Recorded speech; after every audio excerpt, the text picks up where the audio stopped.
Assalamualaikum warahmatullahi wabarakatuh. Kami dari program studi D3 Radiologi dari kelompok 2 akan menjelaskan tentang anatomi tulang. Nama saya Bayu Santano, NIM 201104108. Perkenalkan, nama saya Oktavianti Amalia Amandari dengan NIM 20110404112. Perkenalkan, nama saya Rizal Dana Santulaisi dan 201104109. Nama saya Nita Luis Prasasti dengan NIM 201104113. Saya Dandiakus Prasetyo dengan NIM 201104110. Perkenalkan, nama saya Isya, NIM 201104114. Dan nama saya Oliva Indrani, NIM 201104111 dari Prodi D3 Radiologi.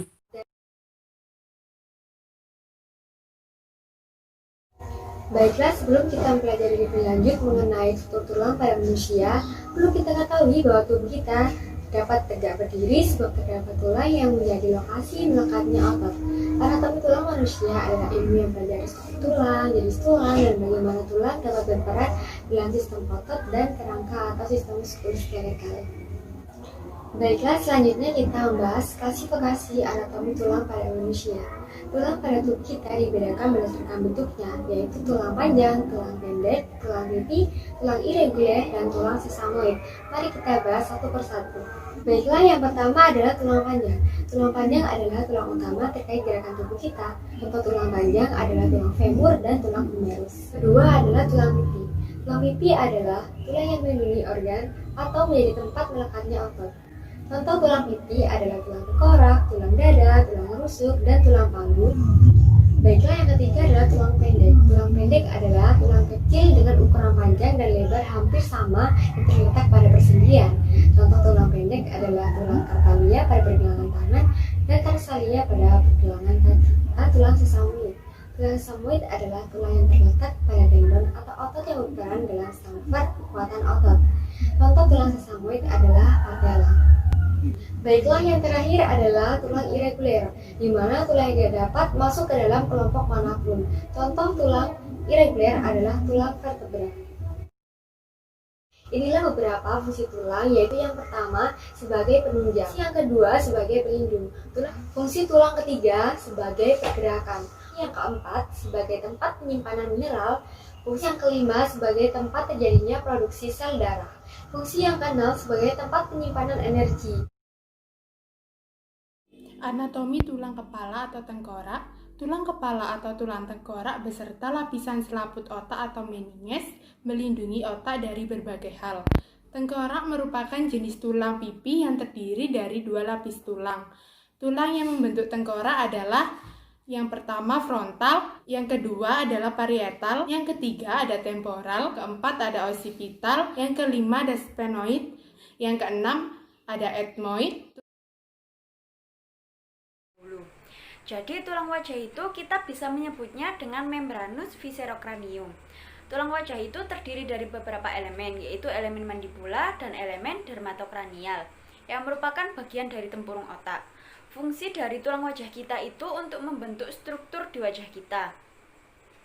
Tulang penyusun kerangka wajah kita itu terdiri dari 14 tulang. Yang pertama yaitu tulang zygomaticus, atau kita biasa menyebutnya dengan tulang pipi. Di tulang pipi kita ini terdapat dua tulang yang fungsinya untuk membentuk struktur di bagian wajah. Yang kedua yaitu tulang lakrimal, atau kita biasa menyebutnya dengan tulang mata. Jadi tulang mata kita ini terdiri dari dua tulang yang merupakan tulang terkecil di bagian wajah. Tulang ini membentuk di dinding rongga mata bagian tengah di dekat dengan hidung. Yang ketiga yaitu tulang nasal, atau kita biasa menyebutnya dengan tulang hidung. Jadi tulang hidung kita ini terdapat dua tulang yang fungsinya untuk membentuk batang hidung. Keempat yaitu tulang konka nasal inferior, yaitu tulang yang membentuk permukaan dalam rongga hidung yang memiliki tanjakan yang fungsinya untuk membantu menambah jumlah masuknya oksigen yang kita hirup, yang bisa menyentuh bagian dalam hidung agar tetap lembab. Yang kelima yaitu tulang vomer atau kita bisa menyebutnya dengan tulang septum hidung yang terdiri dari satu tulang yang letaknya di bagian posterior atau belakang hidung. Yang keenam yaitu tulang palatum atau kita bisa menyebutnya dengan tulang langit-langit yang terdiri dari dua tulang yang berfungsi untuk membentuk langit-langit mulut. Yang keras bisa disebut dengan palatum durum, sedangkan area langit-langit yang lunak disebut dengan palatum mol. Yang ketujuh yaitu tulang maksila, yaitu tulang rahang atas yang terdiri dari dua tulang yang fungsinya untuk tempat tumbuhnya gigi atas. Yang kedelapan yaitu tulang mandibula atau kita bisa menyebutnya dengan tulang rahang bawah yang terdiri dari satu tulang. Tulang mandibula ini merupakan satu-satunya tulang yang bisa bergerak karena ujung atas tulang rahang bawah membentuk persendirian. Yang kedua, saya akan menjelaskan materi tentang tulang pendengaran. Jadi, tulang pendengaran itu merupakan dari organ telinga yang berfungsi untuk menangkap dan mengubah bunyi untuk diteruskan ke otak. Ada 3 tulang paling kecil dan berperan dalam proses pendengaran. Yang pertama yaitu tulang malleus, berfungsi untuk meneruskan getaran dari membran timpani. Yang kedua yaitu tulang incus, berfungsi untuk memberi respon pada tulang malleus. Yang ketiga yaitu tulang stapes atau kita biasa menyebutnya dengan tulang sanggurdi. Fungsi dari tulang sanggurdi ini untuk memberi respon dari getaran yang diteruskan oleh tulang sanggurdi dan mengalirkannya gelombang suara ke telinga dalam. Yang keempat yaitu membran timpani atau kita biasa menyebutnya dengan istilah gendang telinga. Fungsinya untuk merespon suara ditandai adanya getaran pada gendang telinga. Di sini saya akan menjelaskan materi tentang tulang bahu dan ekstremitas atas. Gelang bahu terdiri dari klavikula dan skapula. Nah, yang pertama yaitu klavikula. Adalah tulang panjang ramping berbentuk huruf S yang melekat pada tulang dada di ujung medial dan skapula di ujung lateral.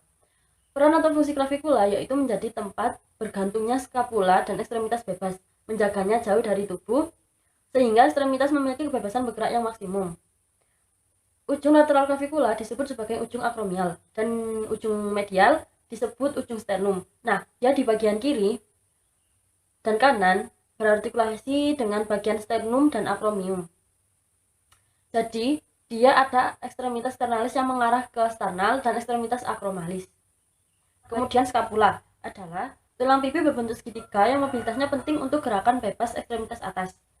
Skapula menghasilkan gerakan pada daerah cingulum pectorale dengan bantuan articulatio acromioclavicularis dan articulatio sternoclavicularis. Dilihat dari lateralnya pada bagian atas, pada bagian pundak itu ada akromion. Kemudian pada bagian bawahnya ada tonjolan yang dinamakan dengan processus coracoideus. Pada bagian paling lateral itu yang tampak berwarna putih adalah cavitas glenoidalis. Paling lateral skapula membentuk permukaan halus bulat sedikit cekung yang dikenal sebagai fossa subscapularis. Kemudian pada bagian pinggiran itu dinamakan margo, sedangkan bagian tonjolan yang dibentuk pada bagian bawah dan atasnya itu dinamakan angulus. Skapula nampak dari posterior, bagian yang melintang dan menonjol itu dinamakan spina scapulae. Selanjutnya kita lanjut ke tulang ekstremitas atas. Yang pertama, humerus adalah tulang yang paling besar pada ekstremitas atas. Pada humerus, bagian yang menonjol bulat itu adalah kepalanya atau caput humeri. Di belakang caput humerus ada kolum atau leher. Ada 2 kolum, yang pertama yaitu kolum anatomicum dan yang kedua kolum chirurgicum. Pada bagian bawah ada tonjolan arah depan dan pada bagian pinggir kiri dan kanan yang dinamakan dengan condylus humeri. Condylus bagian lateral yang lebih menonjol dinamakan capitulum, sedangkan bagian medial dinamakan proclea. Pada bagian luar dan dalamnya bisa ditemukan adanya tonjolan yang dinamakan epicondylus. Nah, selanjutnya radius dan ulna. Pada antebrachi ada 2 os, yaitu yang pertama radius pada bagian lateral dan ulna pada bagian medial. Pada radius berbentuk bulatan yang berada di atas itu dinamakan caput radii, ada kolumnya juga, dan tonjolan yang arah ke medial itu dinamakan tuberositas radii. Kemudian ada korpusnya yang dinamakan processus hiledasi radii. Untuk ulna, nah kalau ulna yaitu caputnya ada di bawah karena bagian atas ulna itu seperti ada capit yang menjadi ciri khas dari ulna tersebut yang dinamakan olecranon. Pada bagian bawah ada yang menonjol juga yang dinamakan processus hiledeus radii yang terdapat pada caput ulna. Kemudian yang terakhir yaitu manus. yaitu bagian tangan yang disusun oleh 8 os karpal, dilanjutkan dengan os metakarpal pada bagian jari, dinamakan dengan os palang, di mana dia ada 3 ruas, ada palang proksimal, medial, dan juga distal. Kecuali pada ibu jari, itu cuma ada 2 ruas saja. Bagian-bagian karpal dimulai dari bagian proksimal dan lateral, yaitu os scapoid, lunatum, triquatum, pisiform, hanatum, capitatum, trapeziodium, dan trapezium. Selanjutnya saya akan menjelaskan tentang ekstremitas bawah. Tungkai bawah adalah istilah untuk 4 tulang yang menyusun anggota gerak bagian bawah kecuali tulang kaki dan pergelangan kaki. Keempat tulang tersebut adalah femur, patella, tibia, fibula. Femur atau tulang paha memiliki 2 persendian atau artikulasi. Caput femur atau kepala tulang paha berartikulasi dengan acetabulum pada tulang panggul membentuk sendi pinggul. Tulang berikutnya adalah anatomi tulang betis. Tibia atau tulang kering memiliki ukuran 2 kali lebih lebah bila kita membandingkannya dengan femur dan fibula. Tulang tibia berartikulasi dengan tulang femur pada bagian lutut dan tulang pergelangan kaki atau tulang tarsalia. Bagian bawah tulang tibia membentuk mata kaki bagian dalam. Tulang terakhir pada anatomi tulang ekstremitas bawah adalah fibula. Tulang ini terletak di samping tibia dan saling melekat pada bagian atas dan bawah. Bagian bawah tulang fibula membentuk mata kaki bagian luar. Anatomi tulang dada. Dalam anatomi tulang manusia, dada kita tersusun atas 12 sternum dan juga 12 pasang tulang rusuk atau disebut juga costae. Sternum dan tulang dada adalah tulang dengan posisi tegak vertikal berbentuk huruf T pada dinding anterior dada. Secara anatomis, tulang sternum terbagi menjadi 3 struktur, yaitu manubrium sterni, corpus sterni, dan juga procesus xiphoideus. Selain tulang sternum, terdapat 12 pasang tulang rusuk. Tulang rusuk merupakan rangka utama rongga dada kita yang berisi organ-organ penting seperti jantung dan paru-paru. Persendian antara tulang rusuk dengan tulang dada merupakan contoh dari persendian sinartrosis. Jenis sendi sinartrosis ini disebut juga sebagai sendi kaku atau amfiartrosis. Amfiartrosis adalah sendi yang memiliki gerak yang terbatas. Terdapat 2 macam persendian yang masuk dalam golongan amfiartrosis, yaitu sinartrosis sama psikontrosis. Bila sinartrosis membentuk persendian antara tulang rusuk dengan tulang dada, maka psikontrosis adalah sendi yang terdapat antara tulang-tulang betis dan tulang kering.